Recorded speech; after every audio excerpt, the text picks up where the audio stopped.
Welcome to Finland. It is very, very cold right now. It is minus 16 degrees and yesterday it was minus 25.5 degrees apparently. So I'm wrapped up warm in the hope that I don't lose a finger or a toe or both.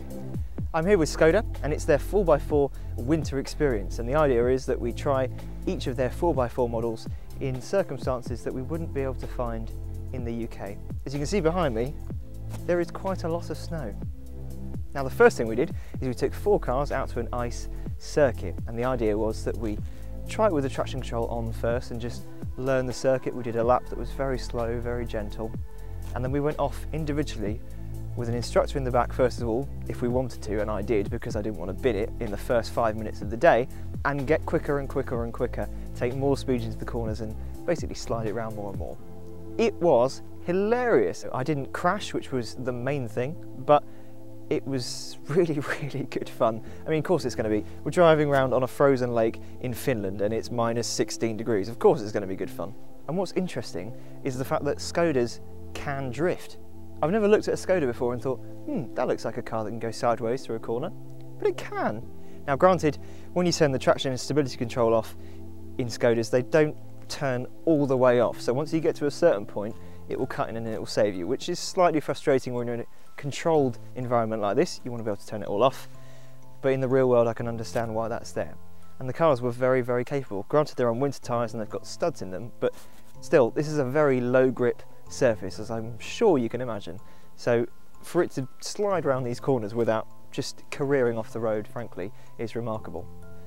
The second thing we did was take a group of Kodiaks to another slightly smaller circuit, and the purpose was to try the cars in normal mode and in snow mode to try and feel the difference.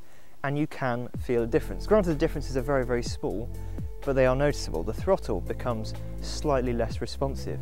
The gearbox changes up earlier, so you're always slightly lower in the rev range than you would be in normal mode. The ABS also changes slightly. The traction control, stability control, that also changes slightly, and you can feel it. It's very, very subtle, but it gives you a little bit more confidence in snow. And then once we've done that for a little while, of course, being absolute children, we turned the traction control off and just were drifting the Kodiaks. Then we had some lunch. It gave us an opportunity to warm up our fingers and our toes because, well, to be honest, my hands were like they are at the moment. They were purple and kind of claw-shaped rather than hands anymore. Probably need to do something about that, really. And then we headed out in some more Kodiaks. We put the cars in an off-road mode and basically we just started driving around across icy surfaces, snowy surfaces, through a forest, and then at one point up a very, very steep hill. We did that a few times actually, and I just find it absolutely incredible that a car as big as a Kodiak can get up what was basically a 45-degree hill. When we came back down the hill in the opposite direction, that side had been facing the sun, so it was even more slippy because the sun had been on it, and it still made it up.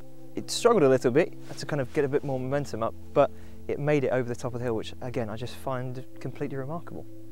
And then the final thing we did is we took a Kodiak and an Octavia and we did 2 things. First of all, we had 2 cars. The one on the left was 2-wheel drive, the one on the right was 4-wheel drive, in both cases for the Kodiak and the Octavia. And then we had some small drag races, and the difference between the 2-wheel drive and the 4-wheel drive is fairly pronounced. The 4-wheel drive car launches off the line and disappears into the distance.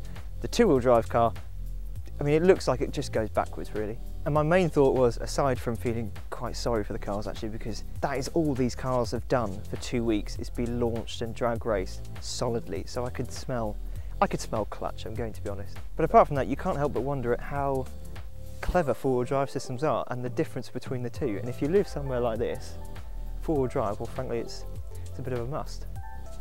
And then once we'd finished drag racing, we took the cars onto an oval, and there we did more drifting. Can you tell I'm happy about that? More drifting. The Kodiak felt slightly heavier, slightly lazier to respond than the Octavia, but it was still really good fun. And then there was one final thing. We went out with a chap called Hans Jochen Stuck, who you might have heard of. He won Le Mans twice. He was a Formula 1 driver. He raced in DTM. He's pretty handy. And he took us out for a passenger ride in an Octavia VRS. It was absolutely incredible. How he can control that car and how we just didn't veer off the road is a wonder. And granted, the car is doing a lot of work, it's four-wheel drive, studded tyres, snow tyres, etc, etc, etc, but my word, he was driving so quickly, and you just kind of think to yourself, Hans, you really should be braking now. Hans, there's a corner. Hans, it's snowy, I don't think the brakes are going to work. And he just brakes late, turns in, drifts it. It's incredible. It's genuinely a real privilege to see someone that skilled and that well known for their driving at work. To sit alongside him was just great fun. And he is a fantastic human, just generally. I've got a GoPro that goes on your head, and I said to him, Hans, would you mind doing me a favour? And he just said yes. I was like, I've got this camera. Do you mind putting it on your head? And he said, oh yes, I use those when I go skiing. Main thing, it works, you know. Is it the right angle? Yeah, that's fine. Yeah. One stop cameraman. Even in fast corners, you know, there's no hectic stuff, you know. A little bit like dancing on ice, you know. Yeah, top sport. And that's it now. It's the end of the day.